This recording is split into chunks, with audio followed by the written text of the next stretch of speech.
A brief history of modern India by spectrum പബ്ലിക്കേഷൻ്റെ civil സർവീസിന് ഏറ്റവും പ്രധാനപ്പെട്ട ഇന്ത്യൻ ഹിസ്റ്ററിയുടെ രണ്ടാമത്തെ ചാപ്റ്ററാണ് നമ്മളിന്ന് നോക്കാൻ പോകുന്നത്. നിങ്ങൾ ചാനൽ ഇതുവരെ സബ്സ്ക്രൈബ് ചെയ്തിട്ടില്ലെങ്കിൽ സബ്സ്ക്രൈബ് ചെയ്യുക, ബെല്ലൈക്കൺ ക്ലിക്ക് ചെയ്ത് നോട്ടിഫിക്കേഷൻ ഒന്ന് ഇനേബിൾ ചെയ്ത് വെക്കുക. എങ്കിൽ സിവിൽ സർവീസുമായിട്ട് ബന്ധപ്പെട്ട മലയാളം ക്ലാസ്സുകൾ നിങ്ങൾക്ക് ലഭിക്കുന്നതായിരിക്കും. ഇന്ത്യൻ ഹിസ്റ്ററി പൊതുവെ മൂന്നായിട്ട് തിരിച്ചിട്ടുണ്ട് എന്ന് നമുക്ക് അറിയാം. ഒന്ന് ഏൻഷ്യൻ്റ് ഹിസ്റ്ററി, അതായത് പുരാതന ഇന്ത്യ, മധ്യകാല ചരിത്രം, മെഡീവൽ ഹിസ്റ്ററി, മോഡേൺ ഇന്ത്യ, ആധുനിക ചരിത്രം. ഇങ്ങനെ ഹിസ്റ്ററി മൂന്നായിട്ട് തരംതിരിച്ചിട്ടുണ്ട്. എന്നാൽ ഈ ഹിസ്റ്ററിയെ നമ്മൾ എങ്ങനെ അപ്രോച്ച് ചെയ്യുന്നു, ഹിസ്റ്ററിയെ നമ്മളെങ്ങനെ സമീപിക്കുന്നു എന്നത് വളരെ പ്രധാനമാണ്. First one, colonial approach. പേര് കേൾക്കുന്നത് പോലെ തന്നെ ബ്രിട്ടീഷുകാരാൽ എഴുതപ്പെട്ടതാണ് കൊളോണിയൽ അപ്രോച്ച്. ഇതിനെ രണ്ടായിട്ട് തരംതിരിക്കാം. First one relates to the history of colonial countries, അതായത് ബ്രിട്ടീഷുകാരാൽ തന്നെ എഴുതപ്പെട്ട ഇന്ത്യയുടെ കൊളോണിയൽ ചരിത്രം. രണ്ടാമത് which works were influenced by the colonial domination. രണ്ടാമത്തേത് സാമ്രാജ്യത്വത്തെ പിന്താങ്ങുന്ന ഇന്ത്യക്കാരാൽ തന്നെ എഴുതപ്പെട്ട ചരിത്രം. First one, history of colonial കൺട്രീസിനെ സംബന്ധിച്ച് James Mill, Mountstuart, Elphinstone. ഈ പേരുകൾ ഓർത്ത് വയ്ക്കേണ്ട ആവശ്യമില്ല. ഈ എഴുത്തുകാരാൽ എഴുതപ്പെട്ട ചരിത്രമാണ് പ്രധാനമായിട്ടും ആദ്യത്തെ കാറ്റഗറിയിൽ വരുന്നത്. ഇന്ത്യൻ ഹിസ്റ്ററിയെ നമ്മളൊരു കൊളോണിയൽ അപ്രോച്ചിൽ സമീപിച്ചാൽ അതിൻ്റെ ക്യാരക്ടറിസ്റ്റിക്സ് എന്തൊക്കെയാണെന്ന് നോക്കാം. അപ്പോൾ നമ്മൾ നോക്കുന്നത് കൊളോണിയൽ അപ്രോച്ചസിൻ്റെ ക്യാരക്ടറിസ്റ്റിക്സ് ആണ്. ഇന്ത്യയെ ഒരു ഓറിയൻ്റലായിട്ട് റെപ്രസെൻ്റ് ചെയ്തു. ഓറിയൻ്റൽ എന്ന് പറഞ്ഞാൽ ഏഷ്യൻ രാജ്യങ്ങൾക്ക് മാത്രം പ്രത്യേകമായിട്ട് പറയുന്നൊരു പേരാണ് ഓറിയൻ്റൽ. ഓക്കെ. രണ്ടാമത്തത്, ബ്രിട്ടീഷുകാരാണ് ഇന്ത്യയിൽ ഏകത കൊണ്ടുവന്നത് എന്ന രീതിയിൽ അഭിപ്രായപ്പെടുന്നു. മൂന്നാമതായിട്ട് സോഷ്യൽ ഡാർവിനിസം. സോഷ്യൽ ഡാർവിനിസത്തെ കുറിച്ച് പറയുമ്പോൾ ഇവിടെ നേരത്തെ താമസിച്ചുകൊണ്ടിരുന്ന ആളുകളെന്ന് പറയുന്നവരെ നേറ്റീവ്സായിട്ട് എടുത്താൽ അവരെക്കാൾ സുപ്പീരിയറാണ് ബ്രിട്ടീഷുകാർ. ഓക്കെ, അതാണ് സോഷ്യൽ ഡാർവിനിസം. സോഷ്യൽ ഡാർവിനിസം എന്ന് പറഞ്ഞാൽ ഒരു സൊസൈറ്റി വലുതും ഒരു സൊസൈറ്റി ചെറുതും, അതായത് എക്സിസ്റ്റ് ചെയ്യുന്ന ഒരു സൊസൈറ്റി മറ്റൊരു സൊസൈറ്റിയെ അടിച്ചമർത്തുന്നു. അതാണ് social Darwinism. Next, white man's burden.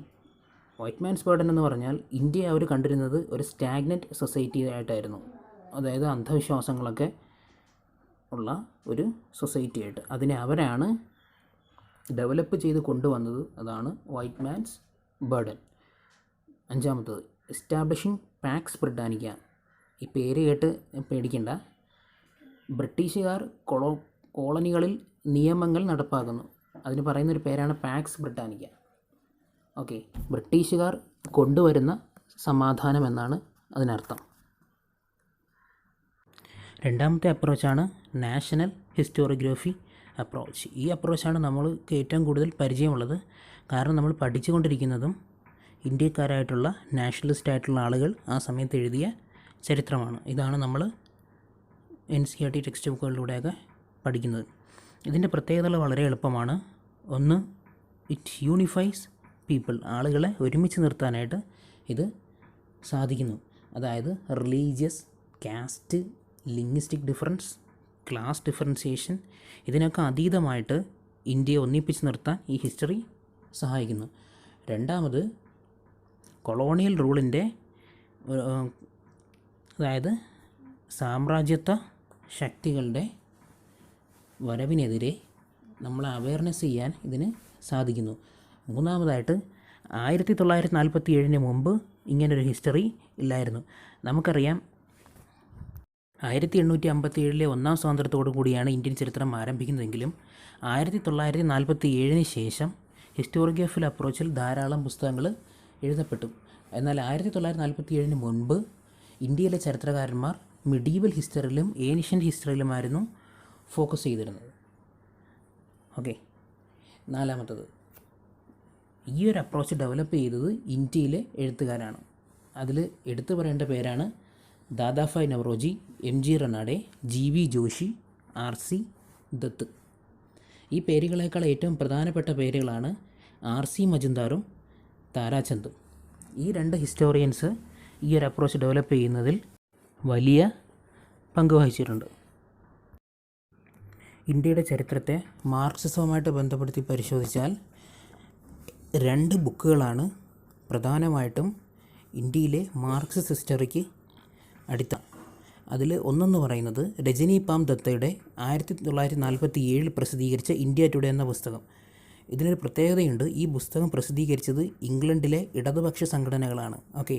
ഇംഗ്ലണ്ടിലെ ഇടതുപക്ഷ സംഘടനകൾ പ്രസിദ്ധീകരിച്ച ആദ്യ പുസ്തകമാണ് രജനി പാം ദത്തിൻ്റെ ഇന്ത്യ ടുഡേ.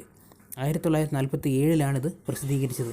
രണ്ടാമത്തത് പ്രശസ്ത എഴുത്തുകാരനായ AR ദേശായിയുടെ social background of Indian nationalism എന്ന പുസ്തകമാണ്.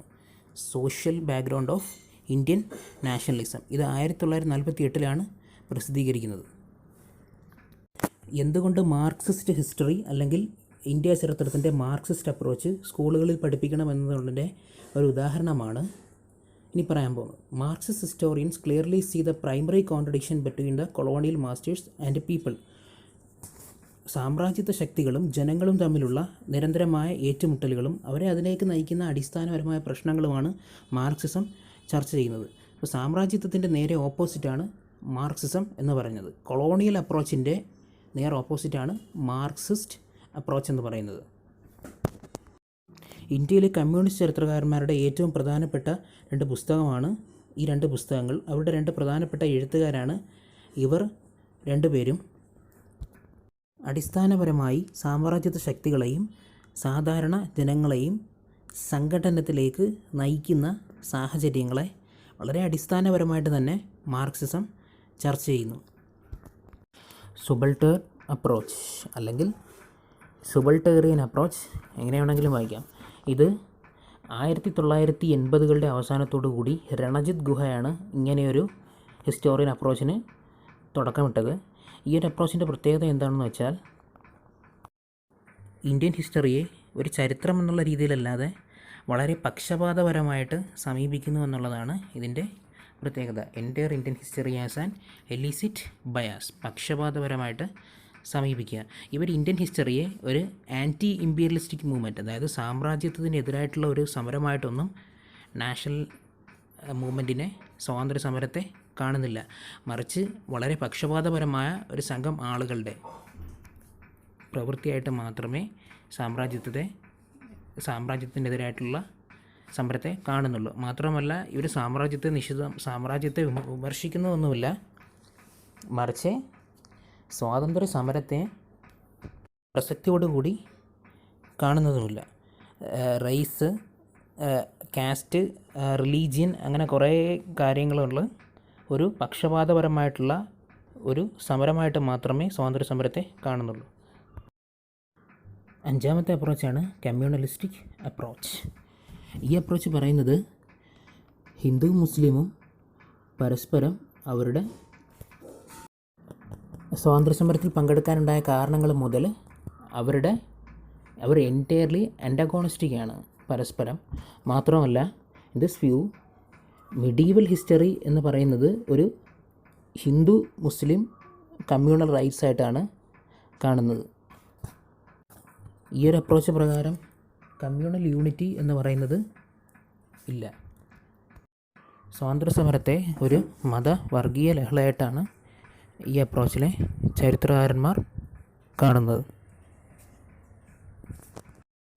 അപ്പോൾ സിവിൽ സർവീസിൻ്റെ വളരെ പ്രധാനപ്പെട്ട ഇന്ത്യൻ ഹിസ്റ്ററിയിലെ സ്പെക്ട്രംസ് ബൈ മോഡേൺ ഹിസ്റ്ററി എന്ന ബുക്കിലെ 2ാമത്തെ ചാപ്റ്ററാണ് നമ്മളിപ്പോൾ കണ്ടത്. അതിൽ ഇന്ത്യൻ ഹിസ്റ്ററിയെ എങ്ങനെയൊക്കെ അപ്രോച്ച് ചെയ്യാമെന്നുള്ളതിൻ്റെ ഡിഫറെൻ്റ് അപ്രോച്ചുകളാണ് നമ്മളിപ്പോൾ കണ്ടത്. ഇത് 2ാമത്തെ ചാപ്റ്ററാണ്. നിങ്ങൾ ചാനൽ ഇതുവരെ സബ്സ്ക്രൈബ് ചെയ്തിട്ടില്ലെങ്കിൽ സബ്സ്ക്രൈബ് ചെയ്യുക, ബെല്ലൈക്കൺ ക്ലിക്ക്